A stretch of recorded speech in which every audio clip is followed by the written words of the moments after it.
Everyone thought I was George's simp. Some even had the nerve to ask me right to my face, "What do you think about simps?" I had two words, one horizontal, one vertical. Stand tall, and there's still hope. Kneel down, and you're doomed. While everyone thought I was just talking big, I sold my morality for 50 million. From that moment on, I gained 50 million and lost the title of simp, all because I went wild in front of George. I went wild at school. I went wild outside.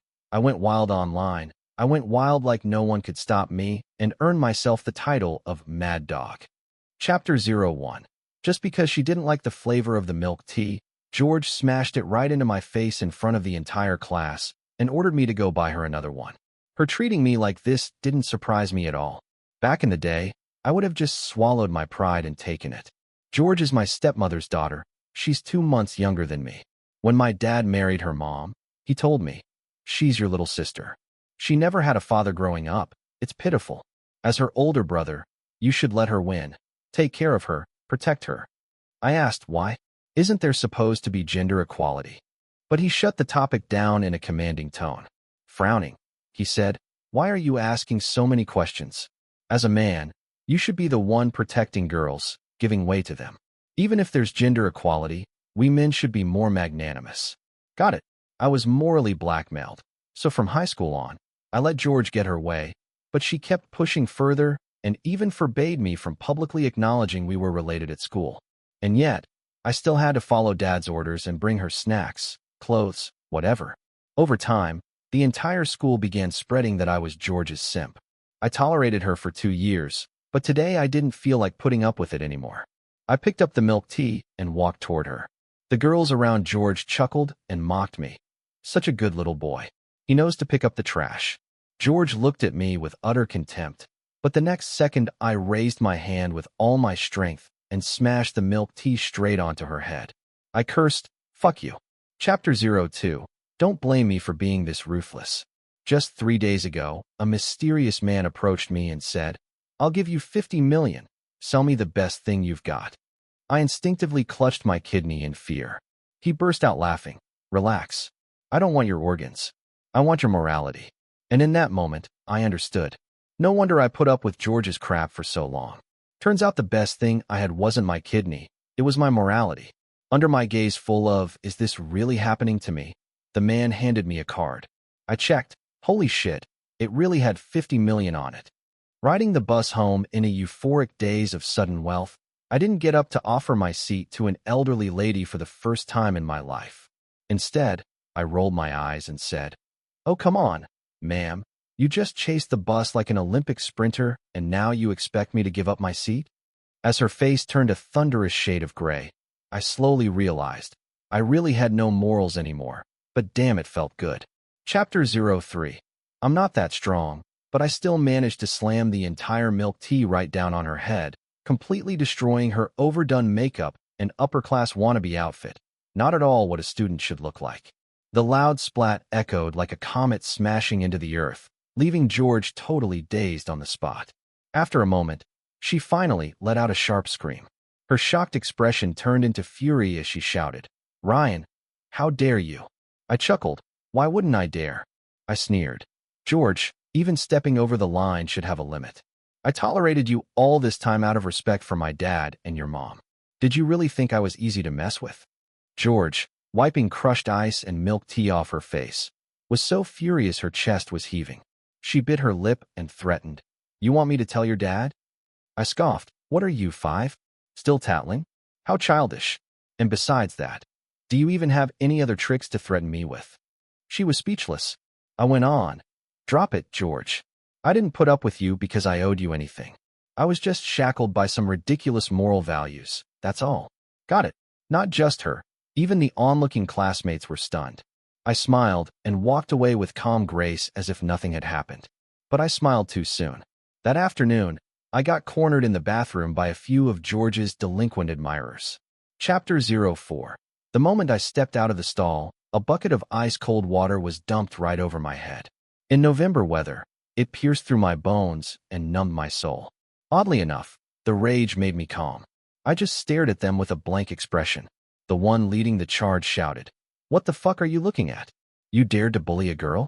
Apologized to her now. I had been hassled plenty of times before by George's simps. Way worse stuff than this. But I had always kept the peace, never fought back, which only made them think I was easy prey. I rolled my wrists a couple times, looked at their cocky faces, and then in the next second, I grabbed both of them by the neck and slammed their heads into the sink under running water. Aha! They flailed like two scrawny chickens, but no matter how hard they struggled, they couldn't break free. I didn't hold back one bit, not until their legs turned to jelly and they collapsed to the floor. When I walked out of the bathroom, I was smiling, wearing the clean school uniforms I had stripped off their bodies. My own soaked clothes, I had graciously left those on them. Before I left, I even gave them a friendly, "Make sure to wash those clothes clean and return them tomorrow. Otherwise, next time you won't be drinking sink water." Got it. Chapter 05.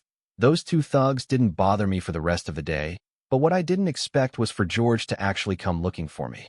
She's in the class next door. I was busy doing homework when she knocked on the edge of my desk. I frowned. "What do you want?" George tossed a fat stack of homework onto my desk, chin held high, and said smugly, "Finish it by today. It's due tomorrow." Her tone was so entitled, like she wasn't asking a favor but offering me the privilege of pleasing her. That was just her usual way of doing things. She always treated me like a servant. Getting me to do her homework had practically become my responsibility, but today I stared at her blankly and said, "Do it yourself." She froze as if she hadn't expected me to refuse. Hugging her papers, she eyed me suspiciously and asked, "Ryan, did you take the wrong meds today?" The class bell rang just then. While packing up my stuff, I said, "From now on, you're doing your own homework." But George just frowned, unbothered and defiant, like she had nothing to lose. She snapped, "Adam's taking me to a movie. You have to finish it for me." What the actual? I had rejection right on the tip of my tongue, but then I suddenly smiled. I said, "All right." Took her homework, stuffed it into my bag, and before leaving, added cheerfully, "Since you're going on a date, I'll go ahead and send the driver away." Our family has a driver. My dad hired him to drive both me and George to school, but George always found ways to take the car alone, leaving me to squeeze onto the bus like a peasant. Without another word, I slung my bag over my shoulder and bolted. "Ryan." George's furious voice exploded behind me. Chapter 06. When I got home, my dad was sitting there spacing out, cigarette in hand. I tossed down my backpack and walked over. "Dad, is Aunt Lena not back yet?" "No." He shook his head, then glanced past me and asked, "Where's George? Why didn't she come home with you?" I sat at the dinner table, face blank. "She went on a date with some delinquent named Adam." My dad looked utterly shocked. After all, I used to help George cover up everything. Neither of them ever had a clue. I wasn't in the mood to chat. I went to wash my hands, ready to eat, but my dad stopped me. "What's the rush?" "Wait." He pulled out his phone and started calling George and Aunt Lena, but after several unanswered calls, his face turned darker and darker. Honestly, even if someone did pick up, it wouldn't make much difference. In this house, my dad had little to no authority. In Aunt Lena's eyes, compared to her ex-husband, my dad was just a worthless cook, good for nothing except making a few dishes. Even though she never worked and relied entirely on my dad's paycheck and savings for daily expenses, she still believed being with him meant she was suffering. If she thought that, George certainly didn't see him as anyone worth respecting. That's why my dad only dared to talk tough with me. No one else listened to him anyway. I stared at him emotionlessly. "So, can I eat now?" He stubbed out his cigarette and muttered impatiently, "If you're hungry, go ahead and eat. Just leave the rest in the kitchen and keep it warm. I've got a headache, gonna lie down." He pinched the bridge of his nose, sighed, and walked into his room. I devoured the food in minutes, then looked at the feast on the table, barely touched, thought for a couple of seconds, then picked up the dishes and walked toward the trash can. Chapter 07. George came home at 11 o'clock at night. She tiptoed into the kitchen, opened the fridge, and found nothing to eat. Instantly furious, she called out my dad's name directly, "Ryan." I yawned, furrowed my brows, and walked out, cutting her off. "What are you yelling for? It's the middle of the night. Are you trying to summon spirits?" She glared at me, clearly irritated. "Where's the food your dad made? Why is there nothing in the kitchen?" I gave a light "Oh," and answered flatly, "He cooked." She asked, "Then where's the food?" I said, "In the trash." George looked at me in disbelief. She opened the trash can and sure enough, everything had been dumped inside. She pointed at the trash, her face turning red. You threw it away? Yeah, I replied. Why? I shrugged. You didn't come back for dinner. Whose fault is that? You think this is a home or a restaurant? I stayed calm as I took a carton of milk from the fridge and put it in the microwave. While waiting, I enjoyed the look on George's face as if she'd just swallowed a fly. George burst into a furious rant. Disgusting. Will you die if you're not being a jerk? I haven't eaten all day and you actually threw out dinner. The next second, I slapped a sponge soaked in dish soap right over her mouth. What are you doing? She mumbled, trying to talk. I smiled and said, Your mouth's too filthy. I'm cleaning it for you. With her furious expression behind me, I slowly strolled back to my room, holding the heated milk.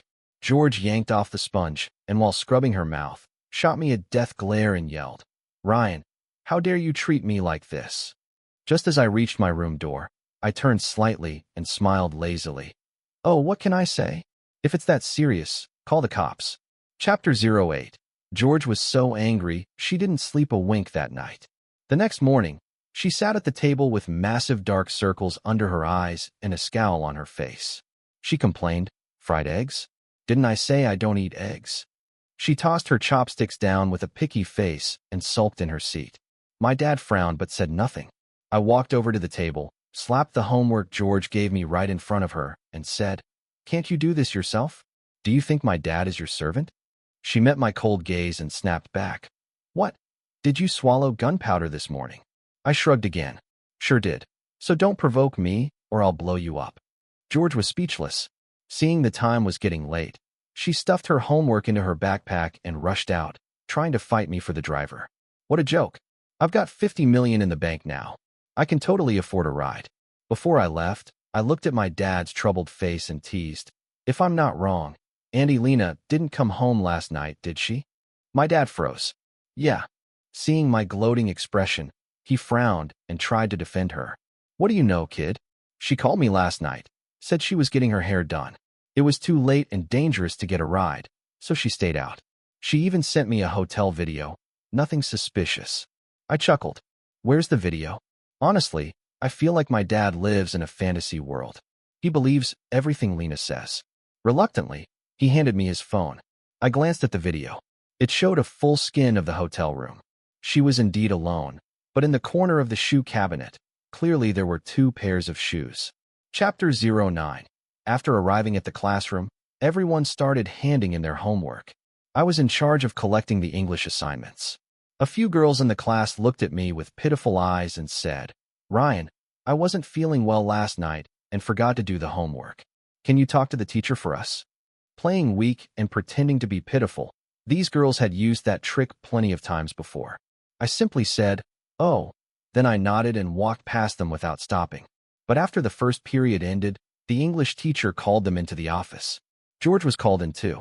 About 5 minutes later, one of the girls came back and with a smirk said, The teacher wants you in the office too. The office atmosphere was silent and tense. Both the physics teacher and English teacher looked visibly pissed off. Those girls stood in front of the English teacher's desk with their heads down, wiping away tears as they got scolded. George, looking defiant, pointed at me as I walked in and said, Teacher, he's the one who wrote it. The physics teacher, who's always been strict, threw a notebook in front of me and asked coldly, You wrote on the blank homework page, in bold black ink, 2 giant words sprawled across it. Asshole. The physics teacher's face turned green with rage. George didn't look much better. She had probably already gotten reamed out. At that moment, I went through all the miserable memories in my life, just to keep myself from laughing out loud. Chapter 10. The room was still dead silent. I stared at the physics teacher's balding head with a straight face and said, I didn't write it. Just as I finished, George pointed at me and shouted, He's lying. I frowned. I'm lying? George, this is your homework. Why would I scribble something on it for no reason? George froze for a second, clearly caught off guard. She opened her mouth, but couldn't say a word. That's right, no comeback. If she kept pushing it, it'd only expose how she used to ask me to do her homework. I curled my lips into a faint smile and turned to the physics teacher with a sincere look and earnest tone. Teacher, She didn't do her own homework, and now she's trying to pin it on me. You're wise and fair. I'm sure you won't be fooled by her, right? The physics teacher had decades of experience. He looked at me, then at George, who was angry, silent, and clearly cornered. It wasn't hard to piece together the truth. He placed his hand on the notebook and said, "You can go back to class." "Got it," I replied cheerfully. As I walked out the door, I heard him roar behind me, "Bring your guardian here tomorrow." At that, I instinctively raised my brows. Not long after I returned to class, George came stomping back, fuming, homework in hand. She slammed it on my desk and snapped, "Ryan, are you out of your mind?" Being the school's so-called goddess, the moment she appeared, students around us immediately gathered. I stroked my chin and said, "Out of my mind?" "Yep." George was stunned. She bit her lip and hissed, "Fine. Just wait. You're so dead." As soon as she finished her tough talk and turned to leave, I suddenly stood up, grabbed her, and forced her down into the chair in front of my desk. Towering over her, I stared her down. Everything happened so fast, the others barely reacted. They only saw me pin George between the desk and myself. Whoa, whoa, whoa. The whole class exploded into cheers and whistles. But in the middle of all that noise, I leaned in and said in a low, cold voice, "Don't wait. If you've got a threat to make, just make it now." George froze. I let her go and warned in a chilling tone, "If you want to call someone to deal with me, do it now. But let me say this first. Crazy people aren't illegal. If you're not afraid of getting burned, go ahead and light the fuse." Chapter 11. George's simp finally stopped simpering. This news spread through the whole school like wildfire. In the afternoon, I went to get my school jacket back from the group of punks from yesterday. Maybe it was because I'd been acting too unhinged lately. When they saw me, they flinched a little and didn't try to mess with me. As soon as the final bell rang, George grabbed her backpack and rushed out of the classroom. I strolled slowly to the school gate, and sure enough, she had already taken the driver. I rolled my eyes, raised my hand, and flagged down a taxi to Blue Sky Realty. I said, Blue Sky Realty was the largest real estate agency in the city. When I stepped into the lobby, a receptionist walked over and, "Hello, are you here to meet someone?" "No," I replied, shaking my head. "I'm here to buy a house." The receptionist froze for a moment and asked suspiciously, "Are you of legal age?" I pulled out my ID and said, "I want to buy a property in the Violet Garden neighborhood." Before coming here, I'd gone to the bank next door to double-check the $50 million in my account was still sitting there untouched. To avoid anything unexpected, I figured it was better to turn that money into a physical asset ASAP.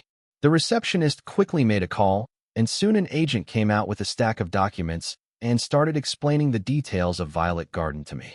They even took me to see a few units. Violet Garden was known for its great environment. It was a mid to high-end neighborhood. $5 million would get you a decent floor in a nice building. Plus, it was already built and move-in ready. I knew about this place because I'd heard my dad and stepmother talk about it once. They said that once they'd saved enough, they wanted to buy a place here. Honestly, the past few years had been suffocating. Stepmother Lena was settled in the southern part of the city. When she married my dad, she made it clear if he wanted to marry her, he'd have to sell the old family house and move here to start fresh. But the housing prices in the South were insanely high. My dad didn't have the savings to buy property in this area, so we ended up living in the house left behind by Lena's ex-husband. That's why even though my dad handed over every paycheck and tens of thousands in savings every month, every time they fought, Lena would still call him a useless freeloader for living in her ex's place. So yeah, owning a home here? That was my dad's ultimate goal all these years, a fire that kept him going. After I finished the tour, I quickly agreed with the agent to come back on the weekend to sign the contract. By the time I got home, it was already 6 in the evening. I opened the door and immediately heard a heated argument breaking out inside. Chapter 12. I changed shoes and walked into the house without any expression. I glanced around casually and saw my stepmother caked in heavy makeup, leaning against the sofa with an impatient look on her face. My father sat sideways, puffing gloomily on a cigarette, his expression full of worry. George was sitting next to them, scrolling through her phone like none of it concerned her. When she saw me come in, she rolled her eyes at me with a sneer. Stepmother frowned and snapped at my dad. "All you ever do is smoke. Puff, puff, puff. One day it's gonna kill you." You barely make any money, but your bad habits keep growing. Like father, like son. Both rotten. Marrying you is the worst mistake I ever made. My dad gritted his teeth and said, "What's the point of blaming my son? This has nothing to do with him, and George never tells me anything about what's going on at school. I have no clue what she's dealing with. If I could actually control her, none of this would have happened." My stepmother shot back. "Who else should I blame if not your son?" She looked up, and out of the corner of her eye spotted me. In a cold voice she said, "So you finally came home." I dropped my backpack and replied coolly, "Yeah, what now?" She snorted and snapped, "What now? You tell me." "Because of you, George got in trouble, and the school asked to see a parent. The teacher told me to come in tomorrow. Do you know whose reputation you're dragging through the mud?" I let out a laugh and said, "Not mine, that's for sure. George doesn't even allow me to say I'm her brother at school, so what's this got to do with me?" She barked, "George told me everything. If you just admitted it was your handwriting back then, none of this would have happened." I smirked, "And if I had admitted it, then the one being called in would be my dad instead." She bit her lip and hissed, "It was you who wrote it." I replied casually, "Sure it was. So what? Call the cops and have me arrested then." I stared her down, grinning with a devil-may-care attitude, backing her into a corner with every word. Her brows furrowed deep, and she looked at me, surprised. I knew exactly why. She's always been the type to nag and complain around the house. It wasn't the first time. In the past, both my dad and I would just quietly put up with it, but like today, pushing back at her like this never happened before. Her chest heaved furiously. Realizing she couldn't out-argue me, she turned to glare at my dad and yelled, "Look at the wonderful son you raised." My dad stubbed out his cigarette, looked at me thoughtfully, and said, "Well, Ryan does have a point." Stepmother's face twisted into hysteria. She shot upright and screamed, "That's your response? That's how you're handling this?" She pointed at my dad and shouted, "What do you think I married you for? I've slaved over this house for years, raised your child, suffered through everything with you. And what do I get? All you two ever do is piss me off. I'm done. I can't stay in this house another second." With that, she stood up, grabbed her handbag, marched to the door, and gave me a hard shove. "When you finally realize your mistake, maybe I'll come back then." Slam. The door shut with a bang. Chapter 13. The room fell silent again. My dad sat there rubbing his forehead, sighing nonstop. Even George stopped scrolling through her social media. She stood up and gave us both a cold side-eye. "Jinxes," she spat. That was her go-to insult for me and my dad. Honestly, the story between her mom and my dad is complicated. They were childhood sweethearts from the same village, but Lena's mom ditched my dad to chase a rich man. Later on, both of them got married. My mom passed away early, and my dad raised me alone, played both mother and father for years. Meanwhile, George's dad got his mistress pregnant with a son and then divorced her mom. Years later, Lena and my dad reunited and started a new family together. Because of all that, George always believed her misfortunes were because of this sexist world that only favored men. In the past, we just let it slide when she said stuff like that, but after the way her mother acted today, I'd had enough. The last bit of patience in me snapped. I looked up coldly and said, "What did you just say?" George hadn't realized she crossed a line yet. She snorted and sneered. "I said both of you, father and son, are a pair of jinxes. You're cursed. He's cursed. A useless freeloader like you should be grateful my mom even puts up with you. If it weren't for her, you two would have been sleeping on the streets. You've got no right to argue with her, and now you've even pissed her off so bad she left." She kept going, getting more worked up by the second. My dad's frown deepened, but when he opened his mouth to speak, nothing came out. I nodded silently and walked calmly into the kitchen. When I came back out, I was holding a kitchen knife. The blade gleamed silver and sharp. I looked at George and said, "Come on, repeat what you just said." George refused to speak any further. Chapter 14. I got up in the middle of the night for a drink of water. My dad's bedroom door was slightly ajar, and I heard movement from inside. Still awake, I walked over without the slightest concern for privacy. My dad was on the phone, trying to call my stepmother.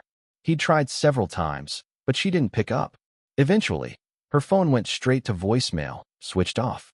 After he shut the door, I stood there thinking for 2 seconds. Then I went back to my room and called the real estate agent. He hadn't gone to bed yet. I got straight to the point. I changed my mind. I'm ready to sign the contract tomorrow afternoon.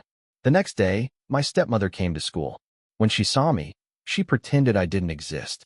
Not only that, I noticed something subtle. She'd changed outfits. She hadn't come home all night, yet somehow she was wearing different clothes today. After school, I got into the real estate agent's car and went to the office. The signing process went smoothly. Since I was still a student, they even offered me a great discount. After buying the place, I had the agent take me back to check out the unit again. I made a list of furniture and essentials, then asked him to help buy the rest for me. Once everything was finally settled, he invited me out for a meal, and guess where?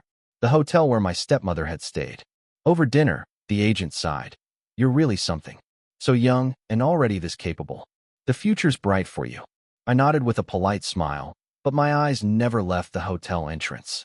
Just as we were finishing up, I finally saw that alto familiar figure appear. At that moment, I turned to the agent with sudden warmth in my voice. There's something I need your help with. The agent looked completely confused. Chapter 15. I told the agent that buying the house had been my parents' idea and that they were currently at the hotel waiting for him to come by. The agent flashed a charming smile and asked, "Which room?" I replied, "Oh, I forgot. Maybe we can ask the front desk?" So I had him take out his business card, and I pulled out a set of pre-prepared documents. After a bit of persuasion and some fancy wording, the front desk finally gave in, pulled out the master key card, and was about to take us up. I stopped her. No rush. It's not time yet.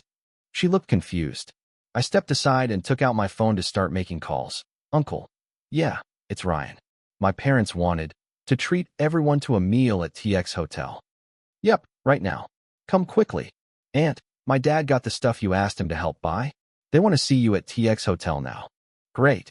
Aunt 6, the matter about my cousin going to high school is settled. My parents are treating the whole family. The teacher is right here at the TX Hotel. Yes, bring everyone. When I finished, I let out a long breath. These were all my stepmother's relatives. Their numbers were labeled clearly in the family WeChat group. I picked out a few who were always active in the group and called them one by one. Most of them lived in the city and arrived quickly after getting the call. Soon, more than a dozen people surrounded me. Didn't you say your parents were looking for us? Yeah, where are they? I gave them a warm smile and said, they're waiting in their room. Come with me. So I returned now with a dozen relatives trailing behind me. The front desk and the real estate agent were both shocked, but with so many family members around, they didn't doubt my story one bit. The front desk took the key card and led us up to the third floor, stopping outside a room. I stood back in the second row of the group and quietly opened the live stream app on my phone. Beep, beep. The key card swiped. Click. The door unlocked. Chapter 16. Great Aunt 6 charged ahead. My eldest grandson's schooling is urgent. Let me go in first. She lifted her chin proudly as she marched in and shouted, Lena, where are you? The rest of the relatives followed close behind, swarming into the room. We weren't exactly quiet, but even with all that noise, we couldn't drown out the unmistakable sounds coming from the bedroom. Crying and laughing mixed together in a strange rhythm. Every single person in the room heard it. At first, no one suspected anything. Only the agent frowned. Then his eyes lit up. He figured it out. Hearing the sounds, Great Aunt 6 strode straight to the bedroom, her bony hand gripping the doorknob. The agent rushed forward and tried to stop her. Hold on, wait. Too late. With one frantic twist, Great Aunt 6 flung open the bedroom door and the scene inside. Let's just say it burned itself into everyone's retinas and into the lens of my phone. Two stark naked bodies tangled together, clearly mid-act, frozen, exposed. 3 seconds later, the room erupted into screams. My stepmother screamed from inside. Great Aunt 6 screamed from outside. If you didn't know any better, you'd think she was the one caught cheating. Meanwhile, I calmly raised my phone higher, live stream still running. The viewer count had suddenly shot up to several thousand.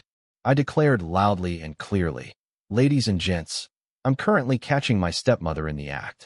If you're enjoying the show, hit follow and send a little gift. Everyone was speechless. Chapter 17. As the room erupted in chaos, my stepmother finally snapped back to her senses. She yanked the bedsheet around herself in a flash while her lover scrambled to pull on his pants and shirt, shouting furiously as he tried to shove us out of the room. Who the hell let you in? Get out now. But there was no way I was leaving just like that. I propped up my phone to make sure the scene was recorded clearly. Then without hesitation, I roared and slammed a kick straight into that man's groin. His face twisted in pain. He collapsed to the floor and started writhing in agony. Right after that, I leapt onto the bed and grabbed the bed sheet, trying to rip it away so my stepmother would be fully exposed in front of everyone. "You were cheating on my dad," I shouted. She tried to fight back, but I kept smacking her hard across the face. As we wrestled for the sheet, her face flushed bright red. She screamed hysterically, "Are you insane? Get out. Get out now." I snapped back. "I'm not going anywhere. Today, I'm teaching you a lesson from my dad." I wasn't holding back. She struggled to keep the sheet wrapped around herself while dodging my slaps, but she was no match for me. She was quickly covered in bruises and scratches. The shocked relatives finally rushed over to pull me away, but in the chaos, I twisted free and their hands and feet ended up landing on her too. For a moment, it was total mayhem. The hotel room turned into an all-out war zone. The front desk staff finally came to their senses and called the police. 15 minutes later, we were all at the police station. My stepmother looked like she'd been mauled, covered in bruises, barely dressed, clinging pitifully to her lover's arms. She sobbed as she buried herself in his chest, then turned to glare at me with a look as dark and stormy as a brewing hurricane. Just then, the officer re-entered. Behind him were my father, pale and haggard, and George, face frozen in shock. My dad looked dazed, completely out of it, but when he saw my stepmother wrapped in another man's arms, well, what else needed to be said? But before he could open his mouth, my stepmother completely lost it. She pointed at him and screamed, "Just look at the kind of son you raised." Chapter 18. My dad gritted his teeth and turned to me first, asking with concern, "Are you all right?" I shook my head. Before I could speak, my stepmother cut in. "That little bastard is obviously fine," she snapped. "I'm the one who got hurt here. I've worked so hard to raise him, and what does he do? He lays his hands on me. At such a young age, already rotten to the core. He followed me, tricked the hotel, dragged in all our relatives. How twisted can someone's heart be?" As she went on, her voice began to choke with emotion. She sobbed, "Officer, he assaulted someone in public. You have to punish him severely." I ignored her, rolled my eyes, and turned to the police. "I'd like to file a report," I said. "She's engaged in prostitution." My stepmother looked utterly dumbfounded. "What nonsense are you spouting?" she shrieked. "I'm a decent woman. How could I possibly do something like that?" "Officer, don't listen to him." I let out a dry, "Oh," and stared at the man beside her. So, if it wasn't prostitution, then what? Coercion. The man's face twisted with anger. He straightened up and shot back. "We can check the hotel security footage." She came into the room willingly. George suddenly chimed in. "Just because she entered the room willingly doesn't mean she gave consent." My stepmother was speechless. Of course, she couldn't accuse the man of forcing her. So with a flushed face, she quickly said, "I did give consent." I nodded and pressed further. "So you consented? Meaning you two are in a relationship?" Again, silence. She was trapped. If she said yes, it was cheating. If she said no, then it was illegal. I gave her no time to think. I went straight on. Not dating, not married, but voluntarily sleeping together in a hotel room? If that's not prostitution, then what is? Cheating on your husband and doing something so disgraceful in public. Even if I laid hands on you, I was doing the world a favor, delivering justice, cleaning up society. No matter how you looked at it, I had the upper hand. My stepmother's face turned pale and flushed all at once. George frowned and lashed out. "Ryan, you and your dad are just ungrateful wolves. My mom gave you a place to live and food to eat, and this is how you repay us." That line made my dad's hands tremble from anger. He clenched his jaw and said, "What? Was the food I cooked not good enough? Ever since I married your mom, has she cooked even once? What more do you want from me? Every penny I earned, I handed over to her. I never once wronged the two of you. If anything, it's you." I couldn't stand to hear another second of his sentimental crap. I cut him off with a wave and said to George, "You say my dad and I are ungrateful wolves? Then what about you and your mom? Raised by someone who sleeps around for money. Which one of us should be more ashamed, really? You? You? You?" George and her mom were red with fury. The police finally had enough. That's enough, everyone. Cooperate with the investigation. I stood tall and calm. Gladly, I said. I'll cooperate however you need. Chapter 19. It was already late at night when we finished giving our statements and stepped out of the police station. The cold wind hit us and sobered everyone up. My stepmother clung to that man, Adam, and gave my dad a look full of disdain. At this point, there was no pretense left. We were officially at war. Holding on to Adam's arm, Lena looked at my dad with disgust and said, "We're getting divorced tomorrow. I can't live with you another day. And once it's done, move out of my house immediately." Then they stormed off angrily. Before leaving, George threw me a sidelong glance and scoffed. "Serves you right. Now that you're divorced, you don't even have a place to live. You two are like stray dogs now. Go wander the streets." My dad sighed but didn't say a word. But thankfully, although he had loved Lena deeply before, after everything that happened, he was finally starting to wake up. In the taxi, he patted me on the shoulder as if to comfort me. His eyes gradually grew clear as he spoke. "I used to think that if I poured my heart into a woman, she'd stay loyal and true, but now I see that was just wishful thinking. I also believed that being responsible, submissive, obedient, and letting her yell or hit me was what made a good man. But looking back now, those so-called values, those moral standards tailored only for men, they just turn you into a cheap, disposable tool." I scratched my head and muttered, "Well, however you want to understand it is fine. You are my dad after all." He nodded. "We'll definitely get divorced, and I'll fight to get my money back, too. But all that takes time. We don't have a place in the city, so for now, you'll have to rough it out in the dorms with me." I curled my lips into a smile and said, "That's not roughing it at all." Then I turned to the mister. "Take us to Violet Garden, please." Chapter 20. Outside Unit 601 at Violet Garden, the agent was energetically directing movers as they carried in the new furniture I had ordered. As soon as my dad and I appeared, the agent came up warmly. "Mr. Wong, you're here. Take a look, everything's arrived. Is there anything else you'd like us to add?" Before he could finish, my dad's face morphed into a giant question mark. I pulled him inside excitedly. "Dad, from now on, we're living here." He stared at me in disbelief. "You bought this place?" I nodded. He asked, "Where did you get the money?" So I told him the full story, how I had sold my morals. After hearing it, his expression turned complicated. He looked me up and down. "You're not hurt or anything, right?" he asked. I almost laughed. Would I be? "I'm fine." He still looked like he was in a dream. "This isn't a small sum of money," he said. "Are you sure it's legit?" "There's no catch." I replied, "That's exactly why I bought a house. The deed has my name on it. Even if he tries to come asking for money, he won't get it easily. And now that we've bought it, we're staying here. We'll deal with everything else later." He hesitated, then nodded slowly. "All right." Soon, the excitement of having a new home overtook all his worries. He didn't bring up the moral compromise again. The next day was Saturday. I went with my dad to finalize the divorce with Lena. Maybe she was happy to have landed another sugar daddy, or maybe she was afraid that if we took it to court it would cost her more. Either way, she gave my dad back the bank card, but she stood there right at the edge of moral high ground and said, "If you ever loved me, how could you take back something you gave away? Think it through. If you take that card, I will never give you another chance to come back to me." Chapter 21. After their marriage, even though they lived in my stepmother's house, a lot of the furniture and appliances had been bought by my dad. So, sticking to the principle of not leaving a single penny behind, I packed everything, even the toilet.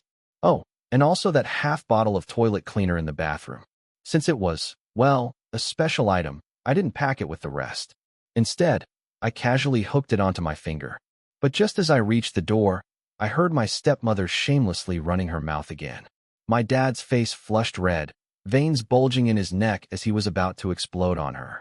And in the next second, I burst out of the house and shouted, "Dad, step aside." Startled, he instinctively took a few steps back. My stepmother heard the commotion, turned around with a frown, and was just about to scold me. Splash! Half a bottle of toilet cleaner came pouring down from the sky, drenching her completely. Right then, I whipped out the toilet brush, poked her with it, and yelled, "Smells like straight-up shit here. Let me clean that for you." My stepmother froze, and that's when she finally snapped. She couldn't take it anymore. Using the fastest speed of her entire life, she rushed off with my dad to get the divorce papers signed. Mission accomplished. And her parting gift? She got so furious she ended up in the hospital later. As the cold wind blew through the streets, my dad looked at me and asked, "So, where do we go now?" I replied, "Hot pot. A day this good has to be celebrated properly." 30 minutes later, as George and her besties walked into a hot pot restaurant, chatting and giggling, they were greeted by the scene of me and my dad feasting like kings, with our bellies wide open. Chapter 22. George froze in her tracks, staring at us in disbelief. My dad saw her too. He even gave her a little wave, but George raised her chin and walked right past us like we were invisible. Unfortunately for her, while she might have ignored us, her friends didn't. One of them with a snide tone said, "George, hey, Ryan's dad just waved at you." Another chimed in, "Oh wow, his dad knows George. Guess Ryan talks about her at home all the time." A third girl giggled into her hand. "Damn, George totally ignores him, but he just keeps simpering. Now the whole family knows her. Is he trying to propose or something? Too bad the joke backfired. Bad timing." George's face turned darker and darker. Then, as if nothing was wrong, my dad looked at her and said, "Even though I divorced your mom and have no right to tell you what to do, she is in the hospital right now. Shouldn't you go check on her?" George sprang up like she sat on a hot stove. Her expression screamed, "Oh no." Turns out she couldn't hide our relationship anymore. The girls around her were visibly stunned. "I'm sorry, what did I just hear? Ryan's dad and George's mom. Wait, are they actually what I'm thinking?" George didn't have time to explain. She rushed over in a few quick steps, stared straight at me, and, "What did you do to my mom?" I dipped a slice of beef tripe into the pot, took a bite, and said, "Who knows? She got poked a couple times and ended up in the hospital. If you want to visit her, better hurry. She might just heal herself in a minute." George bit her lip and snapped, "Poked? What do you mean by that?" I looked at her with a complicated expression, then slowly pulled out the toilet brush beside me, waving it slightly. I asked, "This? Want to try it out?" George refused to give it a try. Chapter 23. George stormed off in a rage. The next time I saw her was Monday, the first day of school. By then, the fact that we were siblings was no longer a secret. The classmates who used to glare at me with pure hostility now looked at me with complicated, even flattering expressions. Someone whispered, "So all that time Ryan was giving George gifts, it was under his family's orders." Another added, "We totally misunderstood him, but why didn't George ever explain?" Someone else chimed in, "Who knows? Maybe she just enjoyed having a simp chasing after her." One more voice replied, "I knew it. With Ryan's looks and background, there's no way he'd be a simp." "Oh, please, that's not what you said last time." The conversation bounced back and forth, but the gossip didn't stop there. News of my dad divorcing her mom spread like wildfire. The looks we got in class went from judgmental to sympathetic to awkward curiosity, all in a matter of days. But we didn't have time to respond, because my stepmother really was sick. Her health had never been good to begin with. This time, after I pissed her off, she ended up in the hospital for a full week. And as for the sugar daddy she clung to, he fled the city the very next night after she was admitted. Maybe it was the cold reality of being discarded, or maybe she was just lonely and miserable. Either way, she suddenly began recollecting about how good my dad had been to her. So the first thing she did after being discharged was show up and play the victim in front of him. Chapter 24. My dad had completely transformed. You could even say he was overcorrecting. Every day he buried himself in books by Warren Farrell, refused to pick up any calls from my stepmother, and the moment a woman's voice came through the line, he blocked the number. She pestered him like this for nearly a month. Then finally, she caught us during the Indoftrem parent-teacher conference, blocked us both right at the school gate. Looking all sincere, she turned to me and my dad and said, "I only now realize you were the one who truly treated me the best. Let's get back together, okay? Let's live properly this time." My dad, standing by the curb trying to hail a cab, brushed past her and said, "Excuse me, please move." Her voice cracked as she pleaded, "You're making what? Over 10 grand a month? You're probably still renting, right? All those times I said you were a freeloader, I was just angry. You know how emotional I get. I never meant it like that. I never minded you living in my place, as long as you're willing to hand over your salary. We can pretend none of it ever happened. How about that?" My dad replied, Of course, you never minded exploiting men to financially support women. As for being a freeloader, yeah, so what if I was?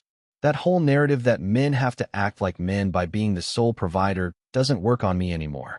I don't mind being a freeloader, but only if I'm actually getting something out of it. My stepmother stared at him, confused. Then she turned to me as our cab pulled up and grabbed my sleeve. Ryan, talk some sense into your dad. With your current living conditions, how are you going to focus on your studies? Expressionless, I shut the door. But she wasn't done. She flagged a cab of her own and followed us. The two cars wove through the traffic and finally pulled up in front of Violet Garden. She caught up, eyes wide. What are you doing here?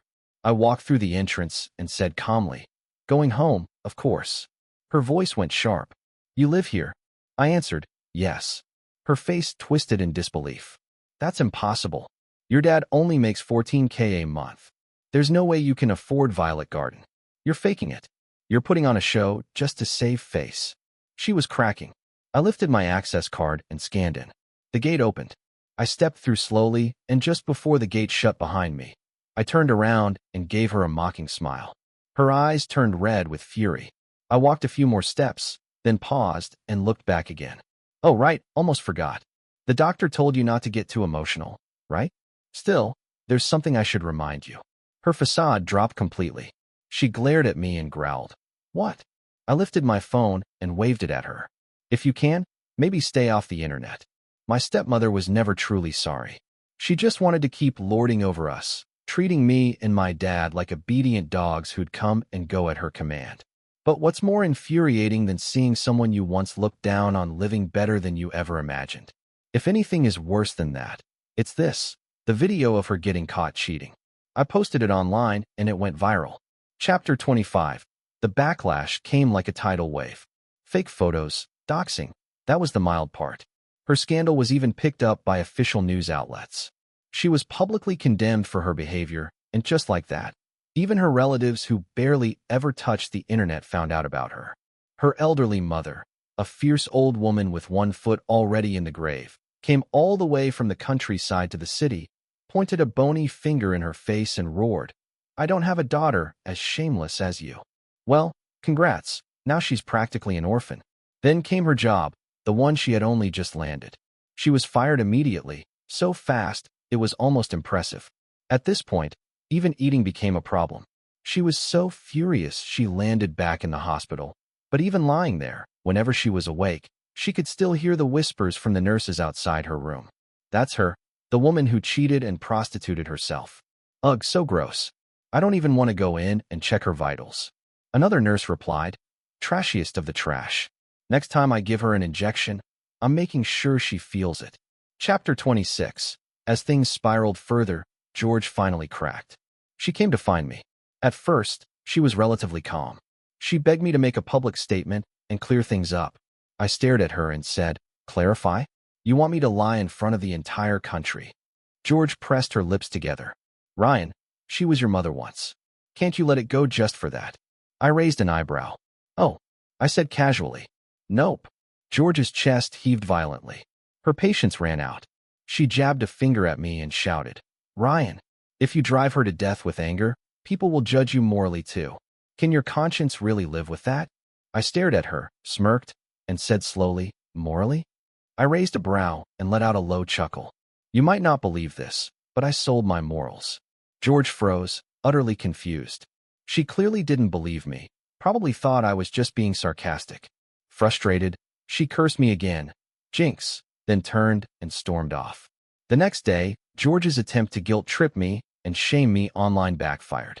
That video went viral too, and just like that, the person shouldering public outrage went from 1 to 2. 2 days later, they both left the city. Even their withdrawal paperwork was done behind my back, like I was some kind of plague they were terrified to touch. For a long time after that, I was the nightmare that haunted them both. That's when I finally understood. The only way to deal with shameless people is to abandon morality and outrash them at their own game. Me to check in on you. How are you feeling today? I kept my voice steady, even as my heart pounded. The lie slid off my tongue easily, too easily. I hated this part, the pretending, the careful dance around the truth. But Dad had been clear. No one can know why you're really there. Not even Uncle Martin. Especially not him. I glanced at the elevator, willing it to stay closed just a little longer. The front desk hesitated, but I waved her off with a polite smile. This was all about timing. One wrong move, and everything could unravel.